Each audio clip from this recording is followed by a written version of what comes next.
Nah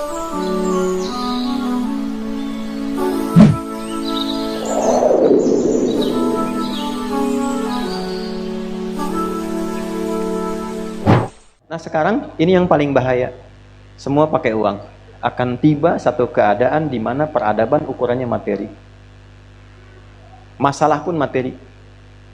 Ya, coba nih yang terjadi di Palestina, di mana-mana Timur Tengah. Materi nggak jauh dari oil and gas. Minyak dan gas. Itu yang sekarang rame-rame, kan materi dunia, kedudukan. Sudah dapat kedudukan, cari apa? Cari materi juga. Cari tambang, cari emas, cari nikel, cari batu bara, cari macam-macam materi dunia. Ya, saya nggak tahu kalau di sini ya, nggak tahu saya. Cuma kondisinya ya akan tiba begini. Mau sekolah harus punya uang. Uangnya pun bukan standar uang harus ada, bukan. Tapi diukur dengan materi, nggak bisa bayar nggak usah sekolah. Tiba itu akan tiba waktunya. Ya, semua pakai uang. Kedudukan pakai uang. Akan tiba masanya. Nah, kalau semua diukur sudah menggunakan materi, maka dunia lawannya akhirat. Akhirat pasti menurun. Orang tuh kalau sudah sibuk dengan dunia, jangan harap akhiratnya akan naik. Pasti turun. Karena itu lawan. Ya, akhirat tuh lawan dunia. Lawan tuh maksudnya begini, kalau yang dunianya diarahkan tuh akhirat, bagus. Tapi kalau difokuskan dunia, ini pasti tinggal. Ya, jadi konsep lawan tuh bukan berarti dipertentangkan, bukan. Maksudnya hidup di dunia ini perangkatnya dibawa memenuhi kebutuhan akhirat. Bukan meninggalkan profesi yang baiknya. Anda tetap jadi direktur, jangan resign. Saya mau jadi pengurus masjid aja, jangan. Itu ceramah yang salah. Tetap jadi direktur, cuman sholat tetap dijaga. Manajer tetap hafal Quran. Dokter tetap puasa sunnah. Jadi profesinya mengantarkan pada kebutuhan akhirat. Yang salah itu direktur proyek dunia dikejar, sholat tinggal, ya, Quran nggak pernah baca, larut tadi situ dikuasai oleh dunia. Ukuran akhirat sudah nggak ada. Kalau ukuran akhirat sudah nggak ada, kontrol akidahnya hilang. Kalau sudah hilang, sifat ihsannya melemah. Ihsan itu merasa diawasi Allah. Anta'budallaha ka'annaka tarahu. Sudah pekerjaan nggak jadi ibadah, sudah merasa nggak dilihat Allah, bahaya. Konsep dasar umat Islam, ibadah itu bukan cuma sholat. Implementasinya pada muamalah. Ibadah turunannya muamalah. Sholat, ibadah, muamalahnya tanha anil fahsyai wal mungkar. Jadi jangan berbuat fahsya, jangan berbuat mungkar. Masih ibadah dua-duanya. Ya, dua-duanya masih ibadah. Hablum minallah, hablum minan annas. Nah, jangan dibedakan. Ritualnya ada pahala, sosialnya ada pahala. Jadi kalau orang sholatnya benar, tangannya nggak akan maksiat. Kan malu, Pak, tangan dipakai sholat terus dipakai maksiat, apa nggak malu sama Allah? Maaf ya, jangan bapak lah gitu, saya ke kamera aja nih. Hei Anda yang baru korupsi itu, apa nggak malu tangan dipakai korupsi terus dipakai sholat? Allahu Akbar. Ini tangan baru nyogok, terus Allahu Akbar, apa nggak malu nih bawa tangan hasil nyogok? Apa enaknya pakai apa tuh? Tuh baru ngetik yang jelek tuh. Ini begini, ini begitu. Tangannya baru dipakai untuk mencela orang. Terus mengatakan Quran, sunnah, lalu mengatakan Allahu Akbar, takbir dengan tangan yang baru dipakai maksiat. Apa nggak malu? Coba antum tuh yang rekam tuh handphonenya tuh. Coba. Ada gambar apa di situ? Apa nggak malu handphonenya dimasukkan ke saku di bawah sholat dan di situ ada gambar-gambar yang tak pantas?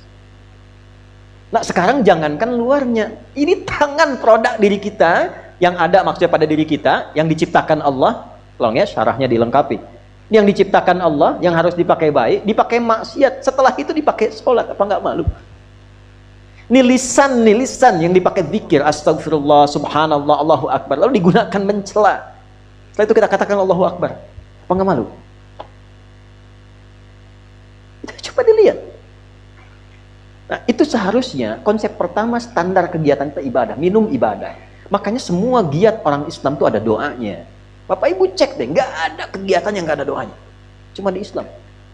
Ini menunjukkan agama ini bukan buatan manusia. Kalau bukan ketetapan Allah, nggak mungkin ada pekerjaan kecil apapun ada doa. Dan doanya beda-beda. Mana ada manusia yang bisa mengarang sesuatu, ya? Satu bacaan yang mengiringi semua kegiatan dan beda-beda. Manusia mana bisa begitu? Tak ada yang bisa. Tadi masuk masjid ada doanya nggak? Masuk dengan keluar sama nggak? Beda. Bangun tidur dengan akan tidur sama nggak? Beda. Dari mana bisa muncul seperti itu? Nah, doa itu menjadikan kegiatan otomatis sebagai ibadah. Kalau tak hafal doa, ucapkan bismillah. Ini supaya jelas ya, supaya jelas nih, saya contohkan. Ini saya mau minum.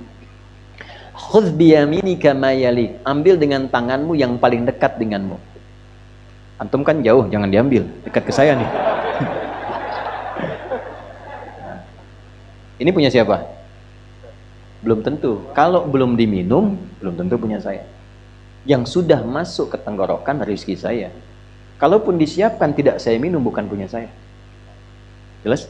Belum tentu punya DKM, jamaah langsung pengen ngambil bisa. Ya, kalau diridhakan. Nah, lihat sini. Ini saya mau minum. Minum ini kegiatan biasa, menghilangkan haus. Tapi ketika saya minum, menyebut nama Allah dengan niat ibadah. Misal, tak tahu doa, saya ucapkan Bismillahirrahmanirrahim. Minum. Alhamdulillahirrabbilalamin. Bukan karena segar dan hilang haus, bukan. Begitu diletakkan, dituliskan pahala. Jadi ibadah. Minumnya menghilangkan haus, kalimat tadi menjadikan ibadah, ditulis bekal akhirat 10 kebaikan. Kalau ikhlas. Makanya ukuran ibadah tuh enak, ikhlas. Bukan hasil. Ya, tapi kalau tadi niatnya pengen ria, pengen begini, nggak ada ibadahnya, abtar, terputus. Nah, sekarang saya mau tanya, kita hidup puluhan tahun sampai sekarang, berapa yang jadi ibadah bakal kita untuk pulang? Kadang-kadang aneh ya, rizki itu kan nggak tahu diatur. Akhirat kita belum pasti, kembali ke kita ini ikhtiar untuk menjemput takdir Allah. Rizki sudah diatur. Kenapa Anda, maaf ya, ini gini nih, supaya paham logikanya. Yang punya rizki siapa? Saya ulang nih, yang punya rizki siapa? Yakin? Baik. Ini ada tawaran kerja jadi penjaga toko. Saya nggak perlu sebutkan tokonya apalah. Ya, mau Januari, Februari, April, Mei, terserah. Pokoknya toko.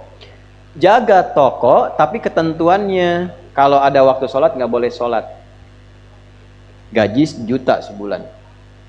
Saya tanya, pilih jaga toko apa pilih sholat? Tentu prakteknya demikian. Naikkan lagi deh, antum nih yang kerja di perusahaan. Ada tender nih. Ini kalau 1 juta masih bisa kelihatan, sholat. 100 miliar tendernya.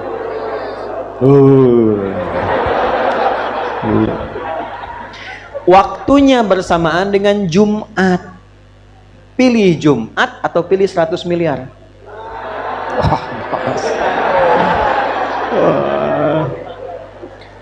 Bayar pulsa aja lagi Jumatan. Ini Qul ma indallahi khairum minal lahwi wa minat tijarah. Makanya ketika turun surah Jumu'ah itu ayat 11-nya, kalau yang yakin rezekinya dari Allah, maka kejar yang dari Allah ini. Ini aneh, dia meninggalkan Jumat. Jumat yang suruh Allah, dia yakin rezeki punya Allah, tapi dia meninggalkan perintah Allah. Allah balik nanya, kalau saya wafatkan kamu sebelum dapat itu bagaimana? Kata Allah. Jumat nggak dikerjakan, rezeki nggak didapat.